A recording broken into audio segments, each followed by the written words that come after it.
우리 예쁜이들, 오늘 하루도 행복한 하루 잘 보냈어요? 오늘은 해피 할머니가 꽃미남 국무총리 된 이야기, 요셉 이야기를 들려줄게요. 나라가 평안하고 백성들은 아무 염려 없이 잘 살고 있던 이집트에 파라오가 꿈을 꾸었어요. 파라오가 꿈속에서 나일 강가에 서 있었는데 강에서 올라온 살찐 암소 7마리가 한가롭게 풀을 뜯어먹고 있었어요. 그런데 그 뒤를 이어서 올라온 비쩍 말라서 가죽만 남은 암소 7마리가 먼저 올라온 그 통통하게 살찐 소들을 다 삼켜버리는 거예요. 깜짝 놀라서 꿈에서 깬 파라오는 다시 잠이 들었어요. 이번에는 한 줄기에 잘 여문 이삭 7이 있었는데 그 뒤로 올라온 바싹 마른 이삭 7이 그 먼저 나온 아주 튼실한 이삭을 꿀꺽 삼켜버린 거예요. 잠에서 깬 파라오는 도대체 이게 무슨 꿈인가 무척 궁금했어요. 그래서 그 다음날 이집트의 지혜자와 마술사와 박사들을 다 불러 모았어요. 너희들 내가 이러이러한 꿈을 꾸었는데 무슨 꿈인지 해석을 좀 해다오. 그러나 아무도 파라오의 꿈을 해석하는 사람이 없었어요. 그제서야 2년 전에 감옥에 들어갔었던 술 맡았던 신하가 얼른 파라오께 말했어요. 아, 왕이시여, 사실은 제가 참 송구스럽지만 제가 2년 전에 왕의 진노를 사서 경호대장의 감옥에 갇힌 적이 있었습니다. 그곳에 한 히브리 청년이 저와 그 떡 맡은 신하의 꿈을 해석해 준 적이 있었습니다. 우리 둘 다 같은 날 꿈을 꾸었는데 각기 꿈의 내용은 달랐습니다. 그런데 그 청년이 꿈을 해몽해 준 대로 저는 이렇게 복직해서 다시 왕을 섬길 수 있게 되었고 그 떡 맡은 신하는 사형을 당하게 되었지요. 파라오는 얼른 요셉을 감옥에서 불러오라고 명령했어요. 머리털과 수염을 깎고 옷을 갈아입은 요셉이 파라오 앞에 섰어요. 내가 꿈을 꾸었는데 아무도 해석을 못하는구나. 네가 꿈풀이를 잘한다고 들었다. 내가 꾼 꿈을 한번 해석해 보아라. 왕이시여, 꿈 해석은 제가 하는 것이 아니라 하나님께서 하시는 것입니다.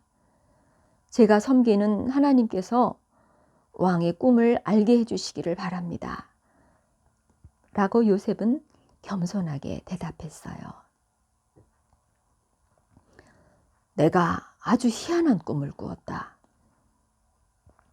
내가 꿈속에서 나일강에 서 있는데 아주 통통하게 살찐 소들 7마리가 강에서 올라와서 풀을 뜯어먹고 있었다. 그 뒤로 말라빠진 7 암소들이 올라왔는데 그렇게 흉한 소는 본 적이 없었어. 가죽만 남은 이 말라빠진 소들이 먼저 올라온 통통하게 살찐 소들을 꿀꺽 삼켜버렸어. 그러나 여전히 바짝 말라서 조금도 먹은 것 같지가 않았지. 너무 놀라서 난 잠에서 깨어났다가 다시 잠이 들어 또 꿈을 꾸었어. 이번에는 줄기 하나에 아주 튼실한 이삭 7개가 나왔는데 그 뒤를 이어 나온 비쩍 말라 빠진 이삭 7개가 그 튼실하고 통통하게 여문 이삭을 꿀꺽 먹어치워 버리는 거야. 나는 너무 놀라서 벌떡 일어났지. 그런데 이 꿈을 해몽해 줄 사람이 아무도 없어서 이렇게 널 부르게 되었단다. 왕의 꿈 이야기를 들은 요셉이 말했어요. 왕이시여, 왕께서 꾸신 꿈은 하나님께서 앞으로 행하실 일을 왕에게 보이신 것입니다.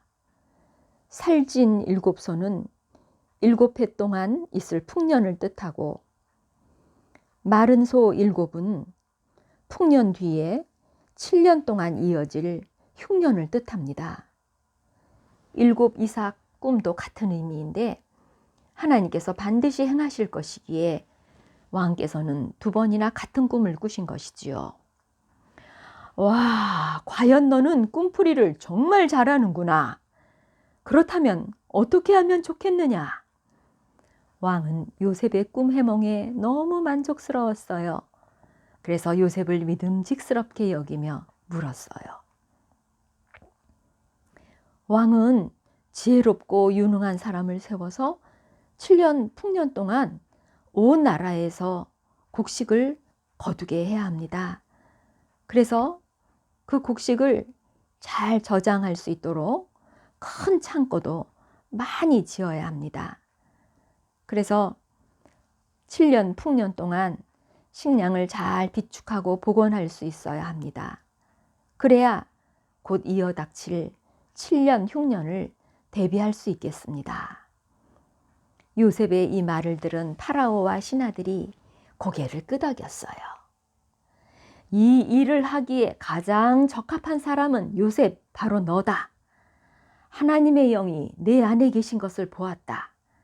내가 이 일을 맡아주어야 하겠구나. 너에게 나라의 모든 일을 맡길 터이니 이제부터 우리 이집트에서 너보다 높은 자는 나 파라오밖에 없다. 너는 이제 나라의 모든 일을 다 맡아서 다스릴 국무총리다. 왕은 자신의 손에서 반지를 빼어 요셉의 손가락에 끼워주고 제일 좋은 옷을 입혀주고 금사슬을 목에 걸어주었어요. 그리고 왕이 타는 것과 같은 멋진 전차도 내어주어 마음껏 나라를 다스릴 수 있도록 해주었어요. 파라오는 요셉에게 다시 말했어요. 이제 너는 나를 대신해서 이 나라를 다스리도록 하여라. 어떤 누구도 너의 허락 없이는 이 나라에서 아무것도 못할 것이다. 그리고 요셉에게 사브넷 바네아라고 이름을 지어주었는데 그것은 무슨 뜻인고 하면 하나님께서 말씀하시며 그분은 살아계신다는 뜻이에요. 그리고는 온 제사장의 딸 아스낫을 아내로 맞이하게 해주었어요. 나쁜 형님들에게 팔려온 요셉. 보디발 장군의 집에서 보디발 부인에게 억울한 누명을 쓰고 감옥에 갇혔던 요셉. 또 2 관원에게 꿈 해몽을 해주고 풀려나길 기대했지만 2년 동안이나 더 감옥에 있어야 했던 요셉. 17살에 이집트로 팔려온 요셉은 30세가 된 지금 이집트의 국무총리가 된 거예요. 10년이 넘는 세월 요셉은 억울한 고생을 당한 것 같았지만 하나님께서는 이렇게 국무총리가 되게 하시려고 그 힘든 훈련을 시키셨던 거예요. 파라오가 꿈꾸었던 대로 정말 7년 동안 엄청난 풍년이 있었어요. 요셉은 창고들을 크게 짓게 하고 전국의 도시마다 곡식들을 거두어 들여서 착착 쌓아놓기 시작했어요. 아침 일찍부터 밤늦게까지 열심히 일을 하며 흉년을 대비했지요. 어느덧 7년의 풍년이 지나가고 흉년이 시작되었어요. 비가 전혀 오지 않고 메뚜기까지 날아와서 남은 곡식을 다 먹어치우자 밭에서 거둘 곡식이 전혀 없었지요. 백성들은 파라오에게 찾아와서 살려달라고 애원을 했어요. 파라오는 요셉에게 가서 요셉이 시키는 대로 하라고 명령했지요. 요셉은 창고문을 활짝 열어 백성들에게 곡식을 팔았어요. 그 다음 해에도 흉년은 계속되었고 백성들은 소와 양을 끌고 와서 요셉에게 곡식과 바꾸어 갔어요. 그 다음엔 땅도 팔고 모든 백성은 파라오의 종이 되었지요. 그런데 이집트뿐만 아니고 요셉의 아버지와 형님들이 살고 있는 가나안 땅에도 흉년은 왔어요. 요셉의 아버지 야곱은 아들들에게 말했지요. 너희들은 어찌 가만히 있느냐? 애굽 땅에는 곡식이 있다 하니 어서 가서 곡식을 사와서 식구들이 굶어 죽지 않게 해야 하지 않겠느냐? 요셉의 형님들 10명은 이집트로 곡식을 사러 떠나갔어요. 그렇지만 야곱은 막내 아들 베냐민을 형님들과 보내지 않고 집에 머물게 했어요. 왜냐하면 요셉처럼 베냐민도 해를 당할까 봐 두려웠기 때문이지요. 우리 예쁜이들, 우리의 꽃미남 요셉이 종으로 팔려왔는데 10년이 조금 지난 후 국무총리가 되었어요. 형들이 미디안 상인에게 팔아넘길 때 안 끌려가게 해달라고 하나님께 기도드렸지만 요셉의 기도를 거절하신 것 같았어요. 또 보디발의 아내 때문에 억울한 모함을 당했을 때도 이 억울함을 풀어달라고 하나님 앞에 기도를 드렸지만 요셉의 기도를 안 들어주신 것 같았어요. 또 감옥에서 나가게 해달라고 기도했지만 파라오의 술 맡은 신하는 요셉을 잊어버려서 2년 동안이나 더 감옥살이를 해야 했어요. 하나님은 요셉과 함께 하신다고 하면서도 정작 필요할 때 기도를 안 들어주시는 것 같았는데 이렇게 국무총리를 만드시려고 하셨나 봐요. 우리 예쁜이들도 하나님의 도움이 필요해 기도할 때 안 들어주시는 것처럼 생각될 때가 있을 거예요. 그렇지만 오늘 국무총리가 된 요셉의 이야기를 들으면서 우리 생각보다 더 크신 하나님을 알 수 있겠지요.